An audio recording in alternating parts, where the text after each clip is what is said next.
La presente sesión la vamos a dedicar a la romanización de la península ibérica, un periodo que abarca casi 6 siglos. Se inicia con las 2 primeras centurias que tuvieron que invertir los romanos para la dominación definitiva. Tiene una etapa central de prosperidad durante la paz romana, con apogeo de las ciudades, el comercio, la agricultura y la minería, y una fase final coincidente con la decadencia del imperio, la crisis del esclavismo y la contracción de la economía. Los patricios se refugian en las villas autosuficientes que representan un antecedente de los señoríos medievales. Como cierre, hacemos un repaso sobre todo lo que se mantiene de la romanización en nuestros días, no únicamente en monumentos, sino también en la lengua, el calendario, el derecho, la agricultura, las comidas, el urbanismo, las formas de gobierno, los juegos, las diversiones o en la propia celebración actual basada en las Saturnales romanas. Empezamos.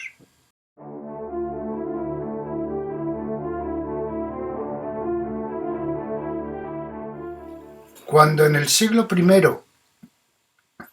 se consolida lo que llamamos Imperio Romano, que pasa de una situación de república-dictadura a imperio con César Augusto, esa potencia está basada en la capacidad militar de sus legiones. En este mapa ven cómo estaban distribuidas y cómo ya controlaban todo el entorno del Mediterráneo.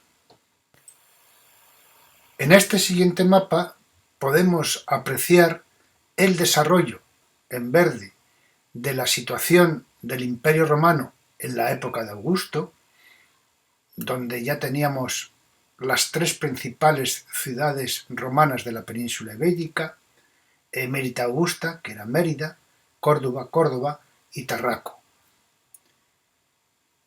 En color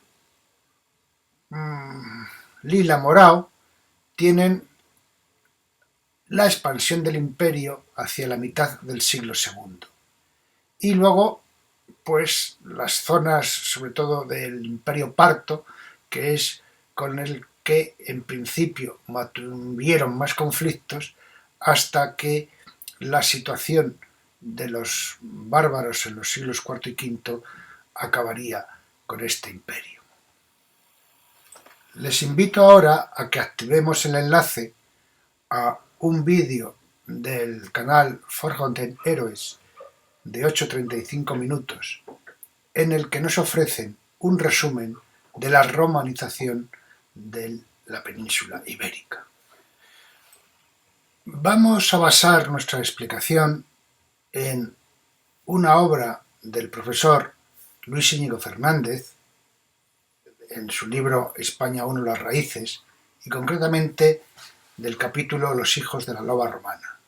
Luis Enrique Íñigo es doctor en Historia Contemporánea por la UNED, profesor de Educación Secundaria en excedencia, inspector de Educación de la Comunidad de Madrid, antiguo subdirector general de Inspección Educativa de la Comunidad de Madrid y en la actualidad imparte clases del máster universitario en Dirección, Innovación y Liderazgo en el Centro Educativo de la Universidad Camilo José Cela. Hay varios párrafos seleccionados.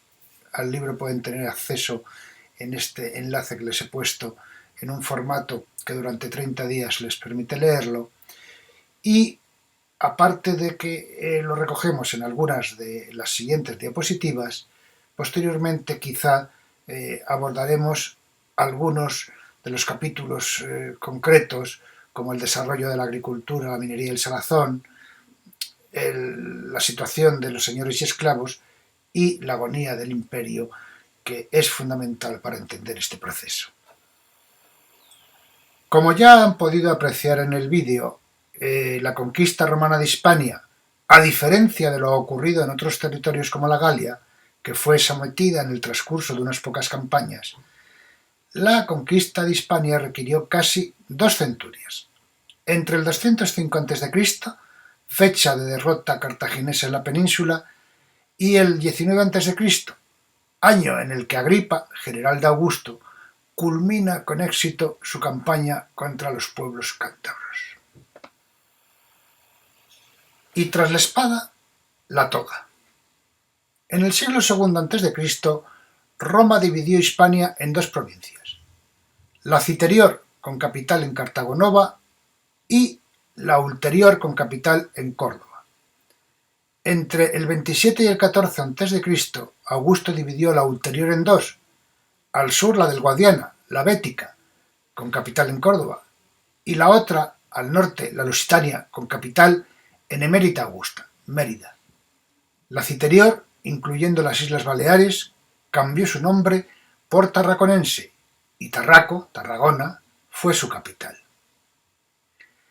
Al frente de cada provincia, el Senado colocaba un gobernador anual, el pretor. Los magistrados, encargados de impartir justicia, tenían también el mando de la legión, que servía de policía en su territorio. Los pretores llegaban acompañados de un cuestor, encargado de las finanzas y de explotar con tributos al máximo las riquezas de la provincia. Aunque el transporte marítimo de cabotaje seguía siendo el fundamental para el transporte de tropas y mercancías, una de las claves del éxito de los romanos fue el establecimiento de unas vías de comunicación terrestres perfectamente diseñadas y que les permitían recorrer con cierta rapidez amplios espacios. Eran las calzadas romanas. La distribución de las autopistas actuales y de las calzadas romanas es parecida por las ciudades que conectan, pero en algunas ocasiones las primeras incluso han sido construidas encima de las segundas. Las calzadas, como las carreteras de hoy, están hechas por ingenieros. Sabían cuáles eran los mejores correderos para trazar las calzadas. Estudiaban cómo sortear la complicada orografía de la península. Es normal que coincidan los diseños modernos, según nos indica Isaac Moreno, ingeniero civil del Ministerio de Fomento y especialista en ingeniería antigua. Aprecien en el mapa el trazado de las calzadas romanas y cómo se parecen casi miméticamente, salvo la situación centralista de Madrid y las carreteras radiales, a lo que ya hemos disfrutado durante más de 2000 años. Ciudades, latifundios y minas. Las ciudades romanas de provincias reproducían a escala las instituciones de su modelo, de Roma. En economía eran fundamentales los mercados y los artesanos. Las ciudades de Hispania crecieron, pero nunca dejaron de ser una colonia. No obstante, la agricultura, la ganadería, la sal, el pescado en salazón, el aceite y el vino y los objetos de lujo eran las principales mercancías, que se encontraban en los mercados. Vastos latifundios trabajados por esclavos cubrieron amplios campos de la Bética y de lo que hoy es la Huerta Valenciana. La riqueza minera de Hispania, mercurio de Almadén, saesapus para los romanos, cobre y estaño onubenses, oro gallego y hierro excepcional fueron explotados con técnicas muy avanzadas que el Estado entregaba a financieros ávidos por recuperar sus inversiones. Crisis del esclavismo. Durante el siglo III después de Cristo, el Imperio Romano se vio inmerso en una de las peores crisis de su historia. Casi 30 emperadores se sucedieron en el lapso de 50 años, proclamados y depuestos por el ejército, a veces de forma simultánea en diferentes lugares. La inflación se disparó, el comercio se paralizó y las provincias quedaron aisladas entre sí. Los impuestos no llegaban y las ciudades estaban desabastecidas de productos de primera necesidad. Roma perdió su autoridad en las provincias más lejanas, que durante años se independizaron de sus metrópolis, y para colmo de males, en las fronteras los pueblos bárbaros aprovechaban esta debilidad para llevar a cabo sus incursiones. La consecuencia de la falta de esclavos procedentes de los pueblos sometidos fue que la economía se contrajo, las ciudades se arruinaron y los patricios se refugiaron en villas aisladas y autosuficientes. Los antiguos artesanos y comerciantes de las ciudades se emplearon como siervos en las villas para poder comer. Hay numerosos ejemplos de estas villas aisladas y autosuficientes, pero hemos escogido una por su proximidad a Madrid. Es la Villa Romana de Carranque, que se encuentra en la provincia de Toledo, a 45 kilómetros de Madrid, a orillas del río Guadarrama. Las villas romanas bajoimperiales eran virtualmente inaccesibles a los recaudadores de impuestos. Se convirtieron en economías cerradas que producían todo cuanto necesitaban y constituyen un claro precedente de lo que luego sería el señorío medieval. Les invito ahora a que activen el enlace a un vídeo de poco más de un minuto sobre una recreación de lo que era la Villa Romana de Carranque. Fueron en total casi 6 siglos de presencia romana en la península. Lo que llamamos romanización ha dejado muchísimos legados que están presentes. Los más evidentes, desde luego, pueden ser los monumentos. Y vamos a empezar por una enumeración que desde luego no es exhaustiva.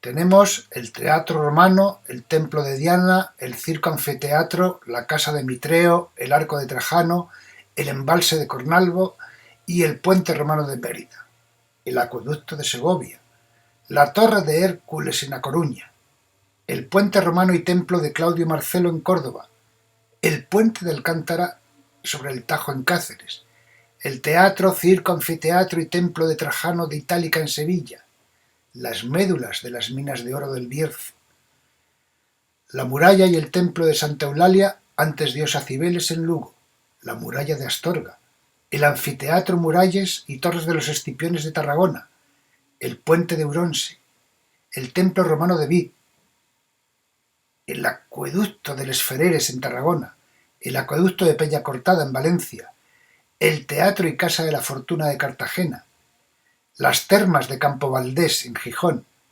en el anfiteatro Termas de Segóbriga en Cuenca, la Vía de la Plata, calzada romana que unía Mérida con Astorga, el teatro romano de Málaga, el arco de triunfo de Medinaceli en Soria, la muralla romana, teatro y termas de Zaragoza, el puente romano de Salamanca, la casa Hipólitus de Alcalá de Henares, mosaicos de Carranca en Toledo, Vía Augusta, calzada romana que unía Roma con Cádiz, el foro de Bílbilis en Calatayud y muchos, muchos más. Seguimos. En la lengua tenemos que el castellano, el gallego y el catalán derivan del latín. El calendario. Nuestro calendario tiene su origen en el romano. En el derecho civil español, fundamentalmente el patrimonial, es heredero del romano. Agricultura. Durante siglos lo hemos hecho con las mismas técnicas y el arado romano. Las comidas. Los romanos, igual que nosotros, comían 3 o 4 veces al día. El urbanismo. Puentes, edificios, alcantarillado han seguido ese mismo esquema durante siglos.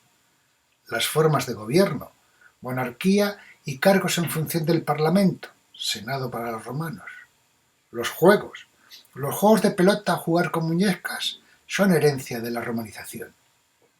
Y fundamentalmente también las diversiones.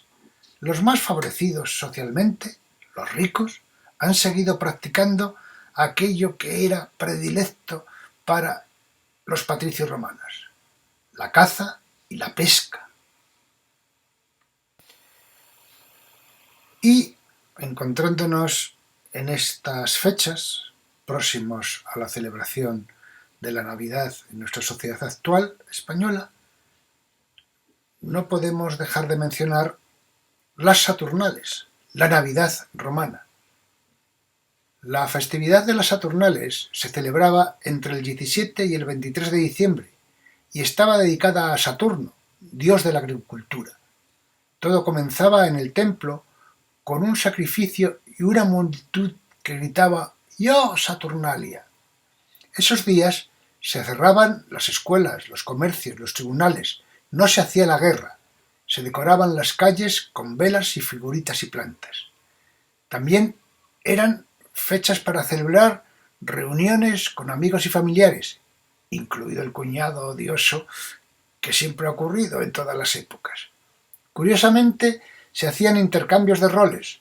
Los niños pasaban a ser los dueños de la casa y los esclavos pasaban a ser los amos durante unos días. Los banquetes, con su correspondiente exceso de comida y bebida, mandaban al garete la preocupación por mantener la línea. Se hacían regalos estilo amigo invisible, es decir, cutreces como velas, frutos secos, figuritas de terracota. Según fuentes de la época, era el momento más feliz y alegre, donde la fiesta y el desenfreno hacían que los más asiduos fueran al campo para evitar el jaleo. Concretando, entre el 17 y el 23 de diciembre, coincidiendo con el solsticio de invierno, el día más corto del año, época en que los agricultores habían terminado sus tareas, los romanos celebraban las fiestas saturnales en honor a Saturno, dios de la agricultura. Y el 25 de diciembre se celebraba el Natalis Solis Invicti, nacimiento del sol invencible, nacimiento del dios Apolo.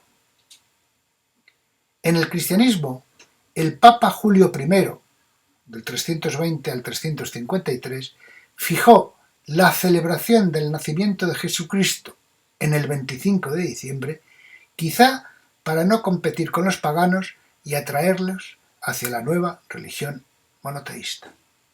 Esta es la explicación histórica de la celebración actual de las Navidades en nuestro país. Les agradezco su atención. Como han podido comprobar, vivimos una herencia muy significativa del mundo romano que impregna gran parte de nuestra forma de vida. Me uno al grito romano «Io Saturnalia» para desearles un feliz solsticio de invierno. Nuestra siguiente sesión, que celebraremos ya al inicio del próximo año, la dedicaremos a los visigodos. Espero seguir siendo merecedor de su atención. Mientras tanto, como siempre les recuerdo, cuídense, cuidémonos.